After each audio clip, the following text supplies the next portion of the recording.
نصلی علی رسول الکریم اما بعد اعوذ باللہ من الشیطان الرجیم بسم اللہ الرحمن الرحیم واقسموا باللہ جہد ایمانہم لا یبعث اللہ من یموت بلا وعدا علیہ حقا ولکن اکثر الناس لا یعلمون لیبین لهم الذی یختلفون فیہ ولیعلم الذین کفروا انہم کانوا کاذبین انما قولنا لشيء اذا اردناه ان نقول له كن فيكون والذين هاجروا في الله من بعد ما ظلموا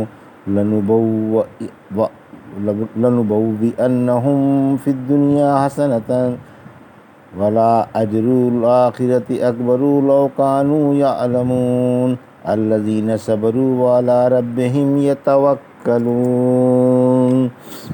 وما أرسلنا من قبلك إلا رجالا نوحي إليهم فاسألوا أهل الذكر إن كنتم لا تعلمون بالبينات والزبور وأنزلنا إليك الذكر لتبين للناس ما نزل إليهم ولعلهم يتفكرون أفآمن الذين مكروا السيئات أن يقصف الله بهم الأرض أو يأتيهم العذاب من حيث لا يشعرون أو يأخذهم في تقلبهم فما هم بمعجزين أو يأخذهم على تخوف فإن ربكم لرؤوف رحيم۔ ابھی آپ نے سورہ نحل کی آیت 38 سے 47 کی تلاوت سماعت فرمائی۔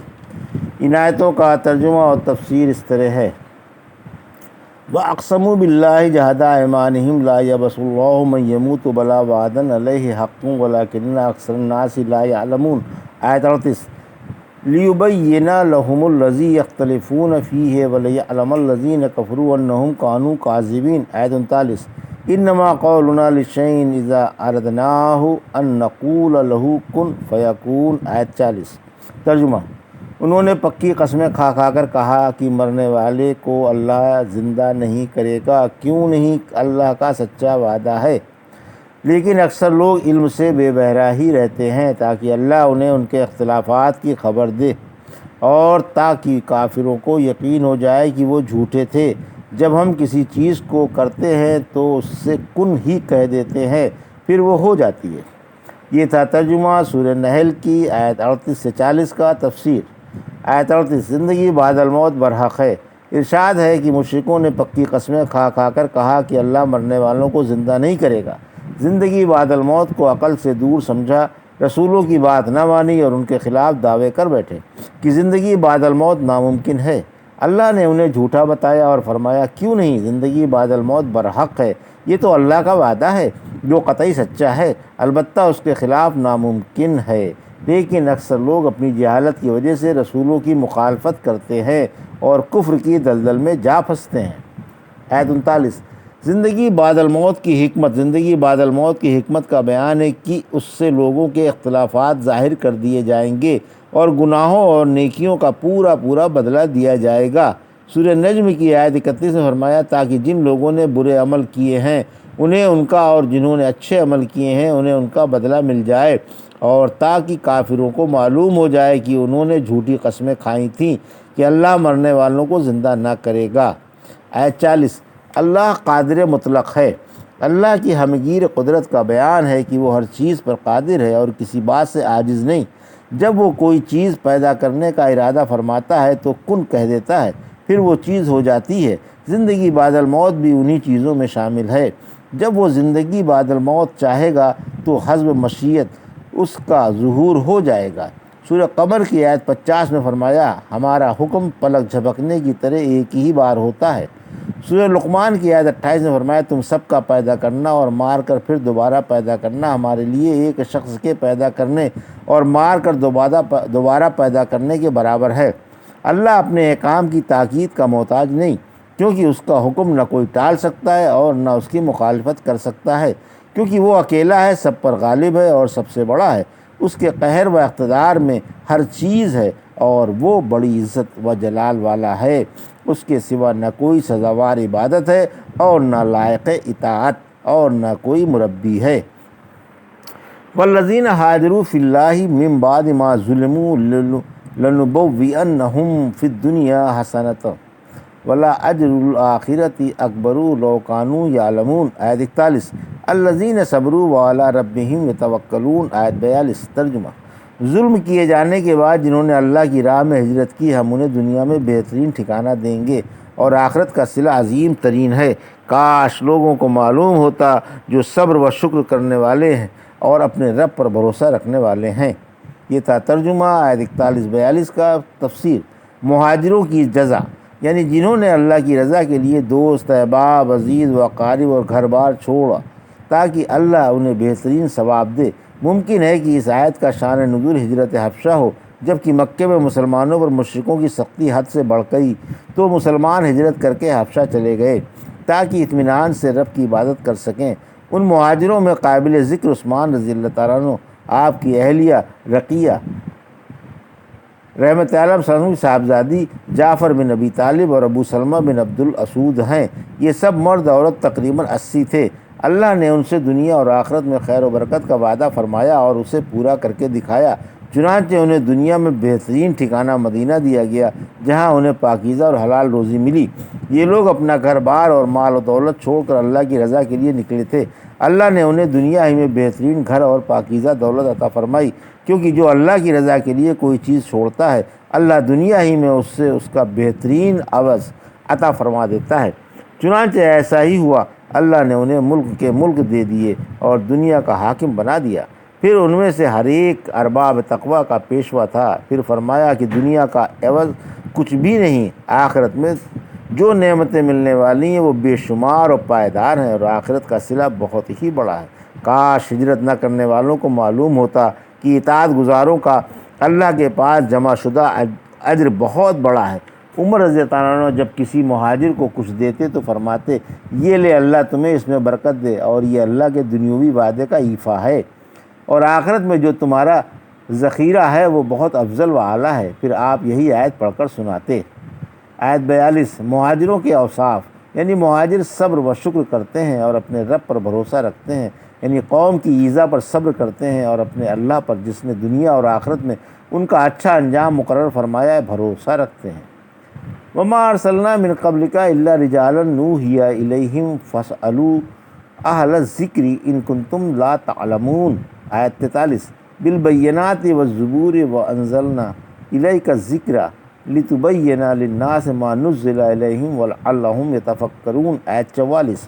ترجمہ: ہم نے آپ سے پہلے مرد ہی رسول بنا کر بھیجے جن پر ہم وحی بھیجا کرتے تھے، تو اگر تمہیں معلوم نہیں تو اہل کتاب سے پوچھ لو۔ ہم نے انہیں معجزوں اور کتابوں کے ساتھ بھیجا اور آپ پر یہ ذکر اتارا تاکہ آپ اپنے اوپر اترا ہوا قرآن لوگوں کے سامنے بیان کریں تاکہ وہ غور کریں۔ یہ تھا ترجمہ آیت 43-44 کا۔ تفسیر: آیت 43۔ بشر ہی انبیاء بنائے گئے۔ جب اللہ نے پیغمبر اسلام کو رسول بنا کر بھیجا تو نہ ماننے والوں نے آپ کو نہ مانا اور کہا کہ بشر کو رسول بنا کر بھیجنے کی اللہ کی شان نہیں۔ سورہ یونس کی آیت 2 میں فرمایا، کیا لوگوں کو تعجب ہے کہ ہم نے انہی میں سے ایک شخص پر وحی بھیجی کہ وہ لوگوں کو ہوشیار کر دے۔ اور یہ آیت اتری۔ اہل ذکر سے اہل کتاب مراد ہیں۔ ان سے پوچھ لو کہ ان کی طرف جو رسول آئے تھے وہ انسان تھے یا فرشتے؟ اگر پہلے رسول فرشتے ہوتے تو آپ بھی فرشتہ ہوتے، اور اگر وہ بشر تھے تو آپ بھی بشر ہیں اور نبی ہیں۔ سورہ فرقان کی آیت 20 میں فرمایا، ہم نے آپ سے پہلے جتنے رسول بھیجے سب کھاتے پیتے اور بازاروں میں چلتے پھرتے تھے۔ آیت 44۔ انبیاء معجزے اور کتابیں لے کر آئے، یعنی نبیوں کو غالب معجزے اور آسمانی کتابیں دے کر بھیجا گیا۔ ہم نے زبور کتاب میں ذکر کر کے بعد لکھا ہے کہ زمین میں وارث میرے نیک بندے ہی ہوں گے۔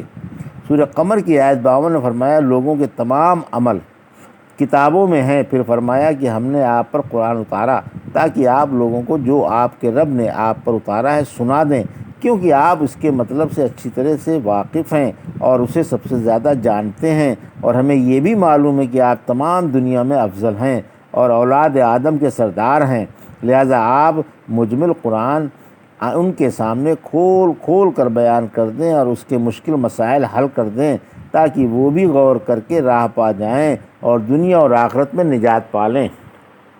افامن الذین مکروا مکر السیئات ان یخسف اللہ بہم الارض او یاتیہم العذاب من حیث لا یشعرون، آیت 45۔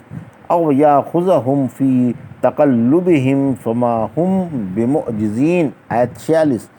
او یاخذہم علی تخوف فإن ربکم لرؤوف الرحیم، آیت 47۔ ترجمہ: کیا پھر وہ جو گناہوں کی سازشیں کرتے ہیں اس سے نڈر ہیں کہ اللہ انہیں زمین میں دھسا دے یا ان پر ایسی جگہ سے عذاب آ جائے جہاں سے آ جانے کا انہیں گمان بھی نہ ہو، یا اللہ انہیں چلتے پھرتے ہی پکڑ لے پھر وہ اسے ہرانے والے نہیں، یا انہیں حالت خوف میں آ پکڑے؟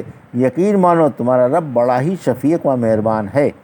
یہ تھا ترجمہ آیت 45 سے 47 کا۔ تفسیر: آیت 45، مجرم فوراً نہیں پکڑے جاتے۔ اللہ اپنی صفت حلم کا اظہار فرما رہا ہے کہ وہ مجرموں کو جو خود بھی جرم کرتے ہیں اور جرائم پر دوسروں کو بھی ابھارتے ہیں ڈھیل دے دیتا ہے، حالانکہ اگر وہ چاہے تو ان بد کرداروں کو زمین میں دھسا دے یا ان پر حالت غفلت میں عذاب بھیج دے۔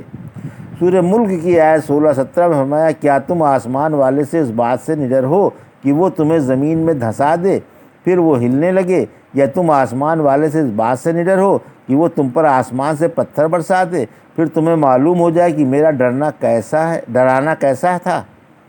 آیت 46، اللہ سفر میں بھی پکڑ سکتا ہے، یعنی تم تجارت کے لیے سفر کر رہے ہو اور اسی حال میں پکڑ لیے جاؤ، یا اللہ دن کی یا رات کی کسی ساعت میں تمہیں پکڑ لے۔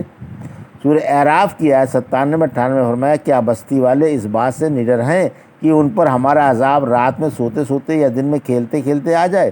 غرض یہ کہ لوگ کسی حال میں بھی اللہ کو ہرانے سے تو رہے۔ آیت 47، اللہ حالت خوف میں پکڑ، اللہ کی حالت خوف میں پکڑ، یعنی اللہ انہیں اس حال میں پکڑ لے کہ وہ کسی کی پکڑ کے واقعات سن کر ڈر رہے ہوں۔ ایسی پکڑ بڑی سخت ہوتی ہے، کیونکہ ڈر کے ساتھ جس چیز کے آنے کی توقع ہو وہ بڑی سخت ہوتی ہے۔ ابن عباس فرماتے ہیں، اللہ فرما رہا ہے کہ اگر میں چاہوں تو اس کے ساتھی کی موت کے بعد اسے پکڑ لوں جبکہ وہ اس سے ڈر بھی رہا ہو۔ پھر فرمایا کہ تمہارا رب بڑا ہی مہربان ہے کہ عذاب میں جلدی نہیں کرتا۔ چنانچہ رحمت عالم صلی اللہ علیہ وسلم نے فرمایا کہ تکلیف وہ باتیں سن کر اللہ سے زیادہ صبر کرنے والا کوئی نہیں۔